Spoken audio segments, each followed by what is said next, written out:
আসসালামু আলাইকুম। MS Mamun dots চ্যানেলে আপনাদেরকে স্বাগত জানাচ্ছি। এই লেকচারে আমরা HTML এলিমেন্টগুলোকে কি কি উপায়ে বা কয়ভাবে আমরা CSS স্টাইল দিতে পারি সেইগুলো আমরা দেখব। তো চলেন শুরু করা যাক। সো আমরা ধরেই নিতে পারি যে আমরা HTML খুব ভালোবেসে গেছি। বিশেষ করে HTML এর যে ট্যাগ এবং HTML এর যে এলিমেন্ট সেই সম্পর্কে আমরা খুব ভালো আসলে ধারণা আছে বা আমরা শিখেছি। তো চলেন কথা না বাড়িয়ে আমরা এই এই লেকচারে আমরা দেখব হচ্ছে যে সেই HTML এলিমেন্ট গুলাকে কিভাবে ইনলাইন CSS এর মাধ্যমে আমরা স্টাইল করতে পারি। বেসিক্যালি আমরা HTML এর যে এলিমেন্ট গুলা রয়েছে সেগুলোকে আমরা তিনটা ওয়েতে আমরা স্টাইল দিতে পারি। একটা হচ্ছে ইনলাইন সিএসএস, আরেকটা হচ্ছে ইন্টারনাল সিএসএস, এন্ড আরেকটা হচ্ছে ফাইনালি এক্সটার্নাল সিএসএস। সো এই লেকচারে আমরা দেখব যে HTML এলিমেন্ট গুলাকে কিভাবে ইনলাইন সিএসএস এর মাধ্যমে স্টাইল করা যায়। ওকে, তো চলেন আমরা সময় নষ্ট না করে আমরা শুরু করি। তো এই জন্য আমরা শুরু থেকেই আমরা ধরেন আমরা এখানে ভিজুয়াল স্টুডিও কোডটা ওপেন করলাম। ওকে, এবং হচ্ছে আমরা এখানে একটা ফাইল নেই বা একটা ফোল্ডার নেই। ওকে, তো এই ফোল্ডারটার নাম দিলাম আমরা CSS all you need to know। Okay, so এটা আমাদের ফোল্ডারের নাম। ওকে, সো এবার যদি আমরা আমাদের ভিজুয়াল স্টুডিও কোডটাতে যাই এবং এখানে আমরা এখান থেকে যেহেতু আমরা একটা ফোল্ডার ওপেন করছি, তো আমরা ফোল্ডারে গেলাম। ফোল্ডার থেকে আমরা ডেস্কটপে আমাদের এই ফাইলটা রেখেছি, CSS all you need to know this file। Select করে আমরা হচ্ছে সিলেক্ট ফোল্ডার দিলাম। এটা আমাদের এখানে ওপেন হয়ে গেছে। সো আজকে আমাদের CSS এর প্রায় 3 নম্বর লেকচার। সো আমরা যদি এখানে একটা ফোল্ডার ক্রিয়েট করি, ধরেন আমরা এটাকে আমরা দিচ্ছি হচ্ছে 03 আন্ডারস্কোর দিলাম, 03 আন্ডারস্কোর ক্লাস 3 এবং হচ্ছে underscore inline underscore CSS। So এই নামে আমরা একটা ফোল্ডার ক্রিয়েট করলাম এই CSS all you need to know এর ভিতরে, বিকজ আমাদের এটা হচ্ছে কোর্সের মানে আমরা যে ফুল প্লে লিস্টে হবে এটা এই নামে, এবং এগুলো হচ্ছে আমাদের ক্লাস ওয়াইজ এবং এগুলা ইনশাল্লাহ আপনারা গিট হাবে পেয়ে যাবেন। সো আমরা এই ফোল্ডারটাকে এখন সিলেক্ট করলাম, করার পর এই ফোল্ডারের ভিতরে এবার একটা ফাইল ক্রিয়েট করব। এখন আর ফোল্ডার না, এখন ফাইল ক্রিয়েট করবো। সো এখানে ক্লিক করি, এটাকে সিলেক্ট করবেন, সিলেক্ট করে তারপরে ফাইলটা ক্রিয়েট করবেন এবং খেয়াল করবেন আমাদের এক্সটেনশন কিন্তু থাকবে .html। ওকে, সো ফাইল আমাদের থাকবে .html, যেহেতু আমরা HTML এর ফাইল ক্রিয়েট করতেছি। এবার আমরা HTML ফাইল আমরা এক্সটেনশন লিখলাম। এখন এইখানে আপনার এই ফাইলটার যে নাম দিবেন, নাম আপনার ইচ্ছা মতো আপনি দিতে পারবেন। সো আমি একটা স্ট্যান্ডার্ড নাম দিই, সেটা হচ্ছে ইনডেক্স।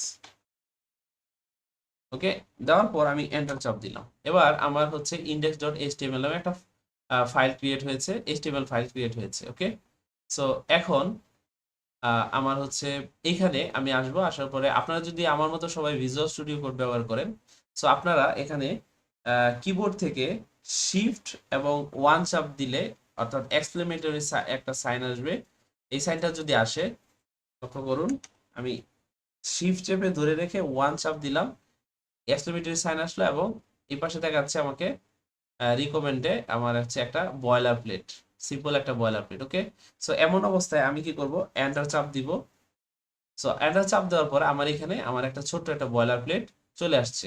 সো এখন আমরা হচ্ছে এখানে আমরা লিখে দিই যে আমরা আসলে শিখতেছি হচ্ছে CSS 3 ways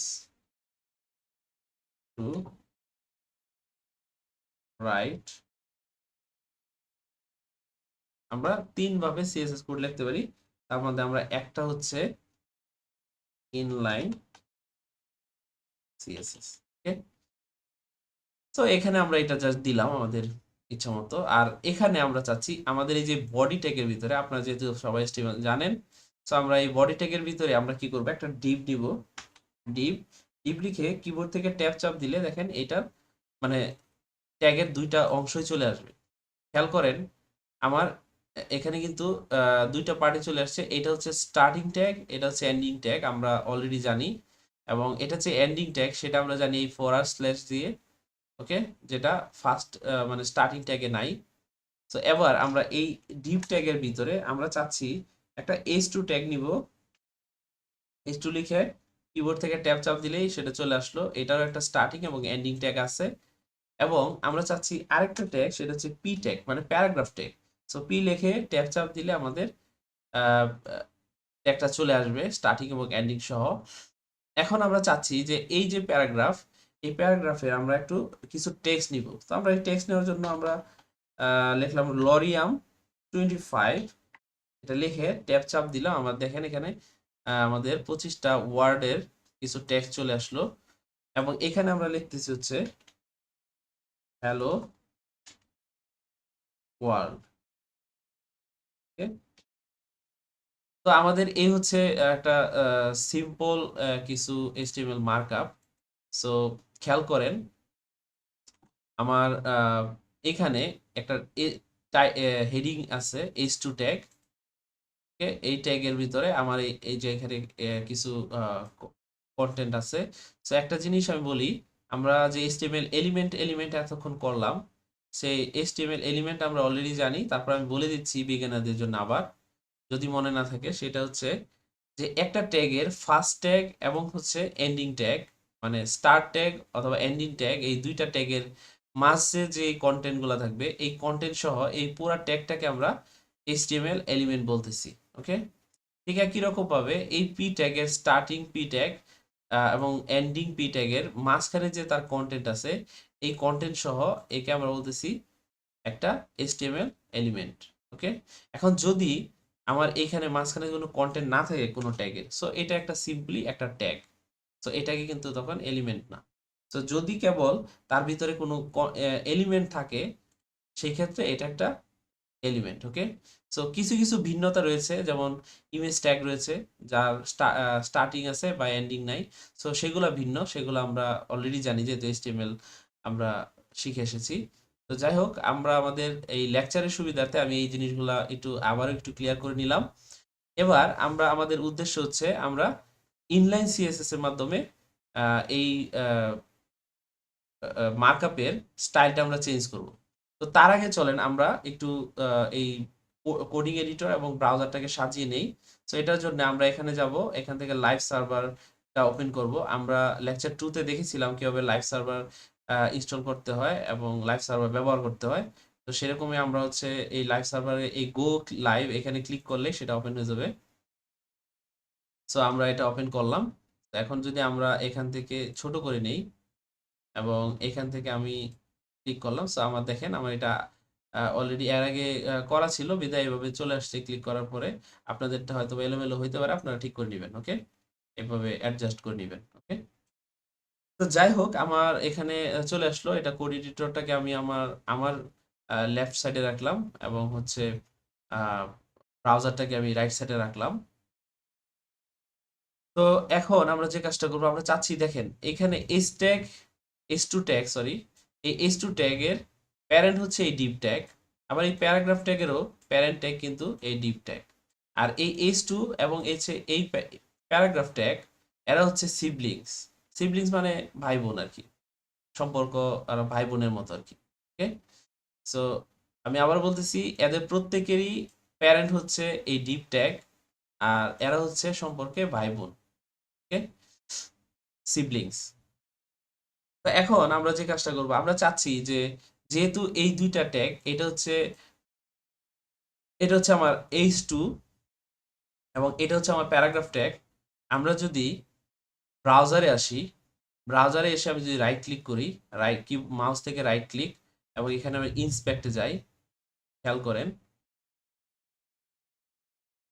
ওকে, তো দেখেন এখানে আমরা এটা H2 আমরা যেরকম লিখেছিলাম সেরকমই এখানে দেখাচ্ছে H2 হ্যালো ওয়ার্ল্ড।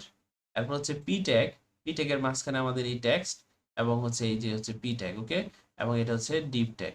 সো খেয়াল করেন, আমরা যখন তার প্যারেন্ট ট্যাগকে সিলেক্ট করতেছি, এরকম এই যে ডিপ ট্যাগ, এটা হচ্ছে তার প্যারেন্ট ট্যাগ, এটাকে যখন সিলেক্ট করতেছি তখন আপনি খেয়াল করেন ব্রাউজারে, এই যে এখানে আমি যখন এটাকে হোভার করতেছি তখন কিন্তু আমাকে পুরাটা দেখাচ্ছে এই ডিপ ট্যাগ H2 এবং P ট্যাগটাকে রেপ করেছে, মানে এরা হচ্ছে মানে H2 এবং P এর প্যারেন্ট হচ্ছে D এর ডিপ, এবং সেটা কিন্তু দেখাচ্ছে। এবং আমি যদি এখন H2 কে হোভার করি লাইক, তাহলে দেখেন শুধুমাত্র H2 টাকে হোভার করতে দেখাচ্ছে। আবার যদি আমি P টাকে হোভার করি তাহলে শুধু P টাকে দেখাচ্ছে। সো এইভাবে আমরা হচ্ছে ব্রাউজারের মাধ্যমেও আমরা বুঝতে পারি যে কোনটা কার প্যারেন্ট এবং কোনটা কার সিবলিংস, এরকম আমরা বুঝতে পারি। ওকে, তো যাই হোক, এখন আমরা যে কাজটা করবো সেটা হচ্ছে এটার একটা স্টাইল আমরা দিব। সো এটা আমরা ক্লোজ করে দিচ্ছি। এখন আমরা এই ডিপ ট্যাগে আমরা ইনলাইন সিএসএস লিখবো। ওকে, ইনলাইন সিএসএস এর মাধ্যমে এদের স্টাইল চেঞ্জ করব। সো এটা করার জন্য আমাকে একটা ট্যাগ, মানে একটা অ্যাট্রিবিউট দিয়েছে। যেহেতু এইচটিএমএল আমরা জানি অ্যাট্রিবিউট কি, এবং আমরা এমন কিছু ট্যাগ রয়েছে যাদের কিছু অ্যাট্রিবিউট আছে রিকোয়ার্ড, যেগুলা দিতেই হবে। হ্যাঁ, যেমন ইমেজের কিছু রিকোয়ার্ড অ্যাট্রিবিউট আছে, ওটা দিতে হয়। তো আবার এমন কিছু ট্যাগ আছে যেগুলো আসলে কোনো অ্যাট্রিবিউট রিকোয়ার্ড না, বাট আমরা চাইলে ইউজ করতে পারি। ওকে, সো তেমনই একটা ট্যাগ হচ্ছে ডিপ ট্যাগ। এখন এই ডিপ ট্যাগ কিন্তু একটা এলিমেন্ট। সো এই এলিমেন্টের অর্থাৎ এই মাঝখানে যেগুলো আছে এগুলো হচ্ছে তার কন্টেন্ট। এই কন্টেন্ট গুলো নিয়ে এই ডিপ হচ্ছে একটা এইচটিএমএল এলিমেন্ট বা ডিপ এলিমেন্ট। সো এখন আমরা এটাকে চেঞ্জ করার জন্য আমরা একটা অ্যাট্রিবিউট লিখবো, সেই অ্যাট্রিবিউটটার নাম হচ্ছে স্টাইল। ওকে, সো এই যে আমরা স্টাইল লিখলাম, স্টাইল লিখে তারপর আমরা ইকুয়াল চিহ্ন দিলাম, মানে সমান সমান। এরপরে আমাদের এটাকে বলা হচ্ছে ডাবল কোটেশন। সো এই ডাবল কোটেশনটা আসলো বা লিখলাম।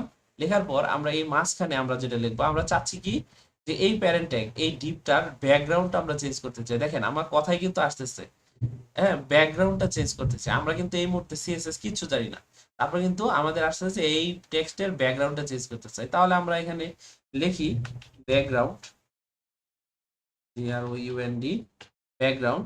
খেয়াল করবেন যেন বানান ভুল না হয়, ব্যাকগ্রাউন্ড। এবং ব্যাকগ্রাউন্ডের পর আমরা একটা হাইফেন দিব। এখন দেখেন, যদি সিএসএস এর কোনো প্রপার্টি, এগুলো হচ্ছে প্রপার্টি, আমরা এগুলো সম্পর্কে জানবো ডিটেলস, বাট আমি জাস্ট এখন বলতেছি। সো যদি এই ধরনের প্রপার্টিজ, এগুলোকে প্রপার্টিজ বলে, সো এই ধরনের প্রপার্টি নেমের মধ্যে যদি মানে কখনো যদি দুইটা ওয়ার্ড আসে, লাইক লাইক ব্যাকগ্রাউন্ড একটা ওয়ার্ড, কালার একটা ওয়ার্ড, সো এই ধরনের দুইটা ওয়ার্ড আসলে তাদের মধ্যে হাইফেনটা দিতে হবে। ওকে, তো এটা হচ্ছে একটা রুলস। ওকে, সো যাই হোক, আমরা এরপরে যেটা দিব এটা হচ্ছে কোলন দিব। এটা হচ্ছে কোলন, দুইটা ফুটার মতো থাকে, এটা কোলন। এবং এই কোলন দেওয়ার পরে আমরা এর ইয়াটা দিব হচ্ছে ভ্যালুটা দিব। সো ভ্যালুটা আমরা দিচ্ছি, ব্যাকগ্রাউন্ড কালার আমরা দিচ্ছি হচ্ছে ব্ল্যাক। ওকে, সো আমরা এখানে ব্ল্যাক দিলাম। সো এখন যদি, যেহেতু আমরা লাইভ সার্ভার ওপেন করছি পূর্বে দ্বিতীয় লেকচারের শর্ত মতে বা ওই অনুযায়ী, আমরা এখন যদি এখানে সেভ দেই তাহলে আমাদের এখানে কালার চেঞ্জ হয়ে, মানে এই ব্যাকগ্রাউন্ডটা চেঞ্জ হয়ে যাওয়ার কথা। তো চলেন আমরা সেভ দিই, Ctrl+S। ওকে, চেঞ্জ হয়ে গেছে। ওকে, কিন্তু আমাদের কিন্তু এখন এই টাইটেল H2 এবং হচ্ছে প্যারাগ্রাফ, এদের কালার কিন্তু চেঞ্জ হচ্ছে না। সো এদের কালার আমার চেঞ্জ করা লাগবে। সেম আপনারা এখানে স্টাইল লিখবেন, স্টাইল লিখে ইকুয়াল দিবেন, তারপরে ডাবল কোটেশন।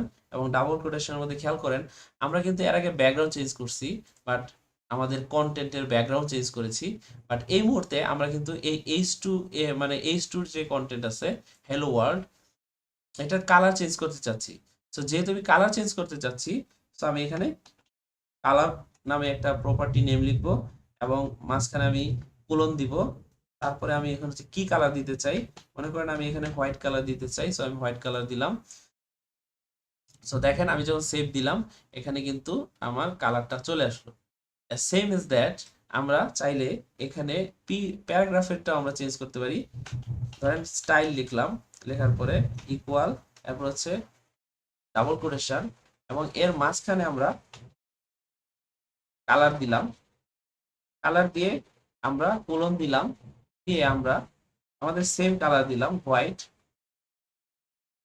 ওকে, সো আমরা এইটা হোয়াইট কালার দিলাম। এবার যদি আমরা Ctrl+H চাপ দিই, খেয়াল করেন আমাদের এই টেক্সট এবং হচ্ছে এই টাইটেল, অর্থাৎ প্যারাগ্রাফের টেক্সট এবং হচ্ছে টাইটেলের টেক্সট, এটা কিন্তু আমরা আমাদের ইনলাইন সিএসএস এর মাধ্যমে চেঞ্জ করতে পারলাম।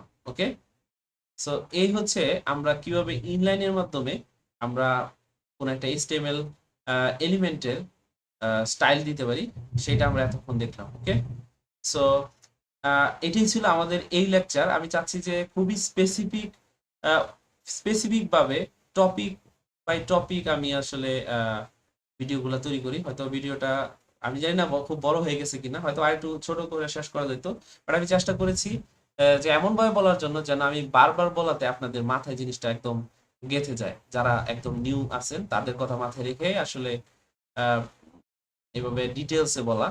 সো যাই হোক, ধন্যবাদ আপনারা।